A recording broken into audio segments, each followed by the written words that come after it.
함께 나누실 리딩 지어스의 본문은 사도행전 19장 20장 말씀입니다. 그 가운데 이 새벽 함께 나누실 말씀은 사도행전 19장 1절로 10절까지의 말씀입니다. 제가 가지고 있는 성경책은 신약성경 220페이지에 있습니다. 사도행전 19장 1절로 10절까지의 말씀, 제가 한 절 여러분이 한 절 교독하시겠습니다. 아볼로가 고린도에 있을 때에 바울이 윗 지방으로 다녀 에베소에 와서 어떤 제자들을 만나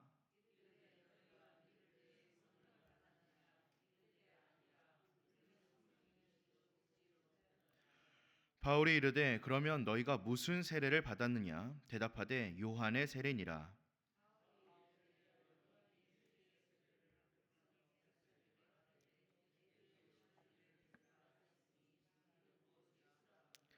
그들이 듣고 주 예수의 이름으로 세례를 받으니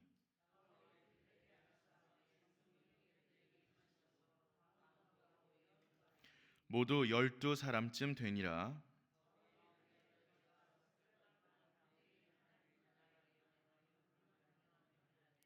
어떤 사람들은 마음이 굳어 순종하지 않고 무리 앞에서 이 돌을 비방하거늘 바울이 그들을 떠나 제자들을 따로 세우고 두란노 서원에서 날마다 강론하니라.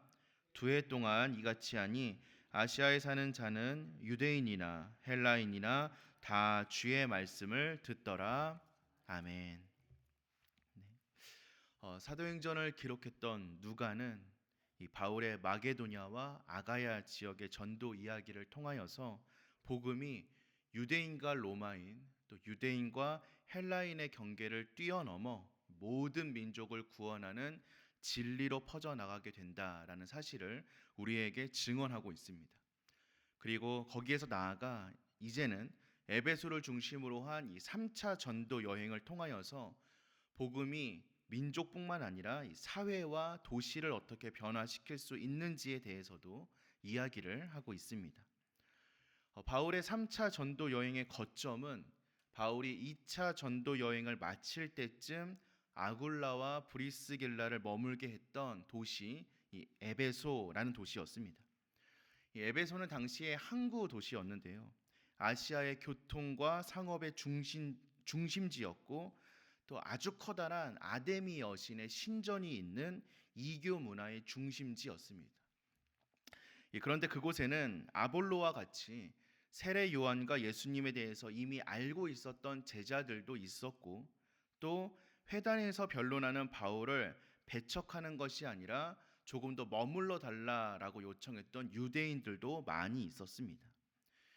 이 에베소에 도착한 바울은 이들을 향하여서 사역하기 시작하였는데 마치 예수님께서 유대와 갈릴리에서 사역하셨던 것과 같이 그와 비슷하게 사역을 이어나가고 있습니다. 그리고 누가 역시 이 바울의 사역을 이렇게 예수님의 사역과 흡사하게 예수님의 사역을 떠올릴 수 있도록 기록하고 있습니다. 예수님은 세례 요한 다음에 오셔서 사역을 하셨던 것과 같이 세례 요한의 세례만을 알고 있었던 사람들을 만나서 바울이 사역하고 복음을 전하는 장면이 등장합니다.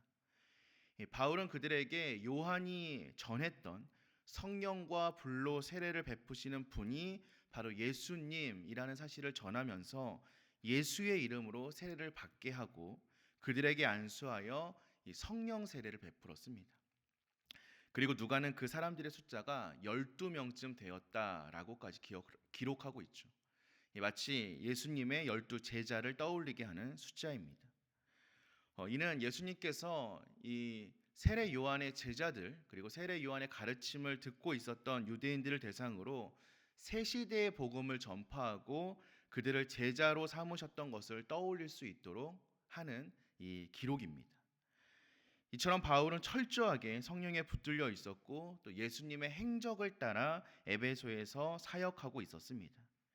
그래서 에베소의 이 이교 문화는 예수님처럼 사역을 감당하는 바울에 의해서 무너질 것을 우리에게 보여주고 있는 것입니다. 조금 더 나아가서 바울이 회당에서 또 3달 동안이나 가르칠 수 있었던 반면 그 바울을 또 비방하는 사람들도 있었습니다. 그래서 바울은 회당을 떠나 예수님의 복음을 받아들이는 사람들을 따로 분리하여 두란노 서원에서 날마다 강론하였다라고 기록하고 있습니다. 두란노 서원이 정확하게 어떤 곳인지는 불분명하지만 아마도 세속 학문을 가르치는 오늘날의 학교 혹은 학원 같은 공간이었을 것이다라고 추측을 하고요. 또 그 장소로 많은 학자들은 에베소 안에 있는 이 도서관을 지목하기도 합니다. 다시 말해 바울은 회당이라는 종교적인 공간을 떠나서 일상적인 공간, 또 세속적인 학문을 전하는 공간으로 옮겨서 말씀을 전했던 것입니다. 바울은 이 일을 2해 동안이나 꾸준히 이어갔다라고 이야기를 하는데, 그 결과 아시아에 사는 사람들이라면 유대인이나 헬라인이나 예수님이 누구인지 또 그 가르침이 무엇인지 모르는 사람이 없었다라고 성경은 기록하고 있습니다. 우리가 잘 알고 있듯이 바울은 자신의 생계를 위한 직업이 따로 있었던 사람이었습니다. 이런 바울이 날마다 강론하기 위하여서는 자신이 일하는 시간에는 직업을 통하여서 일을 하고요. 또 그때 당시 에베소나 중동 지역은 너무나 더웠기 때문에 이 오후의 시간에는 쉬는 시간들이 좀 있었거든요. 그 시간을 통하여서 사람들을 불러 모아 이 두란노 서원에서 가르쳤던 것입니다. 그러니까 자신의 쉬는 시간이나 휴식 시간을 포기한 채 예수 그리스도의 복음을 전하는 것을 2해 동안 이어갔다. 날마다 이어갔다라는 것입니다. 이게 말은 쉬운데요. 직접 하려고 하면 얼마나 힘들고 바쁜 나라를 보냈을지 감히 상상도 되지 않는 사역이었을 것입니다. 하지만 그 사역의 결과 그 지역에 예수를 모르는 자가 없었다 성경은 말하고 있습니다. 바울은 예수님처럼 배척당하기도 하였습니다. 예수님처럼 쫓겨나기도 하였습니다. 하지만 예수님처럼 최선을 다하여서 복음을 전하였습니다. 그리고 그 결과 그 지역 사회에, 그 도시에 변화가 일어나기 시작했습니다. 우리가 말씀을 배우고 또 말씀을 전하는 이유가 어디에 있겠습니까? 우리가 말씀처럼 살아가기 위하여 발버둥 치는 것, 말씀이 우리의 삶에 녹아들기 위하여서 기도하는 것, 또 우리의 삶을 통하여서 말씀을 보여주는 이유는 어디에 있습니까? 바로 예수님처럼 또 바울처럼 이 세상 사람들 가운데 예수님과 그 진리를 모르는 사람이 없도록 하기 위함이 아니겠습니까? 우리의 삶은 복음을 전하기 위한 삶인 줄로 믿습니다. 그리스도인으로서 살아가는 우리들에게 유일한 삶의 모범은 바로 예수 그리스도입니다. 우리가 계속해서 읽고 있는 이 사도행전에 등장하는 모든 믿음의 선진들은 모두 예수님의 모습을 따라 살아갔던 사람들입니다. 예수님처럼 살았던 사람들이죠. 바울 역시 에베소에서 예수님처럼 헌신적으로 사역하였습니다. 우리의 궁극적인 소망은, 또 우리의 궁극적인 소명은 우리를 바라보는 사람들이 예수님을 떠올리게 하는 것이며, 우리가 사는 그 곳에서 예수님의 향기를 내풍기는 것이라고 믿습니다.